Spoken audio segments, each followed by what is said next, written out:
তোমার স্বপ্ন ঢাকা বিশ্ববিদ্যালয় সি ইউনিট। এবছর তুমি ঢাকা বিশ্ববিদ্যালয় সি ইউনিটে ভর্তি পরীক্ষায় অংশগ্রহণ করবা। সো ঢাকা বিশ্ববিদ্যালয় সি ইউনিটের A to Z বিস্তারিত তথ্য নিয়ে আলোচনা করবো, যা তোমার জন্য অত্যন্ত গুরুত্বপূর্ণ। তুমি যেহেতু একজন ভর্তি যোদ্ধা, অবশ্যই এই ইনফরমেশন গুলো তোমার মাথার মধ্যে বা মাইন্ড সেটআপের মধ্যে ইনস্টল করে নেওয়াটাই হচ্ছে বুদ্ধিমানের কাজ হবে।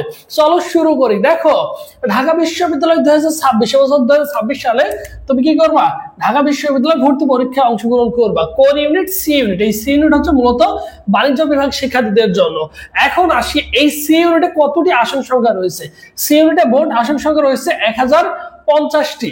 এর মধ্যে বিজ্ঞানের জন্য 95টি, মানবিকের জন্য আছে 25টি। যারা বিভাগ পরিবর্তনের পরীক্ষা দিবা বিজ্ঞান এবং মানবিক এবং বাণিজ্য শাখার শিক্ষার্থীদের জন্য রয়েছে 930টি। এই হচ্ছে ঢাকা বিশ্ববিদ্যালয় 1050টি আসন সংখ্যা রয়েছে। এবং প্রতি বছরে দেখা যায় 35 থেকে 40,000 30,000 ছেলে মেয়ে কিন্তু ঢাকা বিশ্ববিদ্যালয়ে ভর্তি পরীক্ষায় অংশগ্রহণ করে। কত হাজার? 30 থেকে 40,000 ছেলে মেয়ে প্রতি বছরে কি করে? ঢাকা বিশ্ববিদ্যালয়ে পরীক্ষা দেয়। এরপরে আসি হচ্ছে আবেদন করতে জিপিএ যোগ্যতা লাগবে কত? SSC plus. এইচএসসি তে মোট কত জিপিএ প্রয়োজন হবে? দেখো, এসএসসি তে মিনিমাম আলাদাভাবে 3.00 টোটাল তোমার যদি 7.50 থাকে তাহলে তুমি কিন্তু ঢাকা বিশ্ববিদ্যালয়ে পরীক্ষা দিতে পারবা। এরপর দেখো, পাশের আলাদা আলাদা পাস করতে হয়। ঢাকা বিশ্ববিদ্যালয় কিন্তু আলাদা আলাদা পাস করতে হবে, কারণ ঢাকা বিশ্ববিদ্যালয় প্রতি বছর ভর্তি পরীক্ষায় 10% শিক্ষার্থী কি করে থাকে?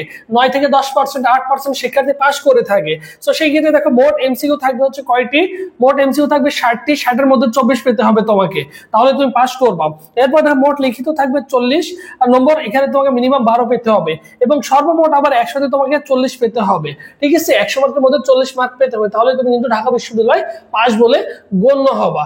এরপরে আসে হচ্ছে বিশেষ করে যে জিনিসটা, মান বন্টন।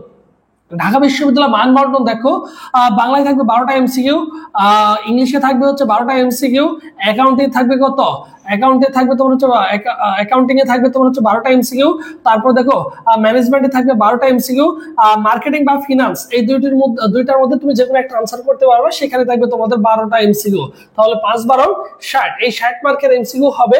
এবং লিখিত থাকবে, রিটেন থাকবে দেখো, বাংলায় থাকবে 8, ইংলিশে থাকবে 8, অ্যাকাউন্টিং এ থাকবে 8, মার্কেটিং এ থাকবে তোমার কত? দেখো 8, এবং মার্কেটিং এবং ফিনান্স আর ম্যানেজমেন্টে থাকবে কত?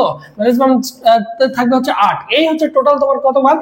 এই হচ্ছে টোটাল তোমার হচ্ছে 40 মার্ক। ঠিক আছে, এই যে টোটাল এই মার্কে তোমার কিন্তু ঢাকা বিশ্ববিদ্যালয় ভর্তি পরীক্ষা হবে।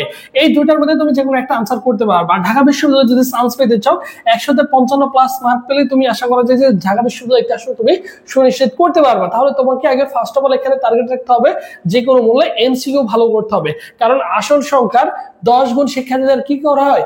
রিটেন খাতা চেক করা হয়। তো সেই ক্ষেত্রে তোমার কি করতে হবে? অবশ্যই ভালো করে এমসিকিউ কি করতে হবে? বেশি মার্ক পেতে হবে, কারেক্ট করতে হবে। আর একটা জিনিস দেখো, তোমরা যারা বিজ্ঞান বা মানবিক থেকে পরীক্ষা দিবা, তোমার দেখো এখানে দেখে তুমি চিন্তা করতে পারো যে ভাই 25টা বা 95টা আসন সংখ্যা রয়েছে, আমার কি পরীক্ষা দেওয়া উচিত হবে? তোমার চাই একটি আসন, ঢাকা বিশ্ববিদ্যালয় তোমার চাই একটি আসন। তোমার তো 25টা বা 95টার দরকার নেই, একটার দরকার। তাহলে তোমার কি একজন বুদ্ধিমান শিক্ষার্থীর কাছে অন্তত পরীক্ষা দেওয়া। ঠিক আছে, আর এবছর তুমি ঢাকা বিশ্ববিদ্যালয়ে যারা ভর্তি পরীক্ষা অংশগ্রহণ করবা, তোমাদের জন্য স্পেশাল আমাদের একটা অনলাইন এক্সাম ব্যাচ রয়েছে, সেখানে চাইলে তুমি কিন্তু পরীক্ষা দিতে পারো, যেটা ফি হচ্ছে অনলি 300 টাকা। 300 টাকা দিয়ে প্রত্যেকটা চ্যাপ্টার ওয়াইজ পরীক্ষা দিতে পারবা এবং বাংলা ইংলিশ পরীক্ষা দিতে পারবা। ভর্তির প্রসেস দেখো, এখানে দেখো নাম্বার দেখো 01727675241, এই নম্বরে 300 টাকা বিকাশ বা সেন্ড মানি করে এই নম্বরে হোয়াটসঅ্যাপে নক করলে তোমাকে সকলের সাথে গ্রুপে অ্যাড করে দেওয়া হবে। আর এটা হচ্ছে আমাদের অফিসিয়াল ফেসবুক পেজ, সবুজ স্যার লিখে ফেসবুক অপশনে সার্চ করলে আমাদের অফিসিয়াল ফেসবুক পেজ পেয়ে যাবে। এই পেজে এসএমএস করলে ভাই তোমাকে রেসপন্স করবে। সো মোটামুটি আশা করি ঢাকা ইউনিভার্সিটি সি ইউনিট নিয়ে আশা করি তোমাদের আর কারো কোনো কনফিউজ নেই বা কোশ্চেন নেই। যদি থাকে অবশ্যই ভাই কমেন্ট বক্সে কমেন্টে জানিয়ে রাখবা, কারণ তোমাদের প্রত্যেকটা কমেন্ট আমি চেক করে থাকি। আর অবভিয়াসলি বুদ্ধিমান শিক্ষার্থীর কাজ হবে ভাইদের ইউটিউব চ্যানেল সাবস্ক্রাইব করে রাখা। সো সবাই ভালো থাকো, সুস্থ থাকো। পরবর্তীতে আবার তোমাদের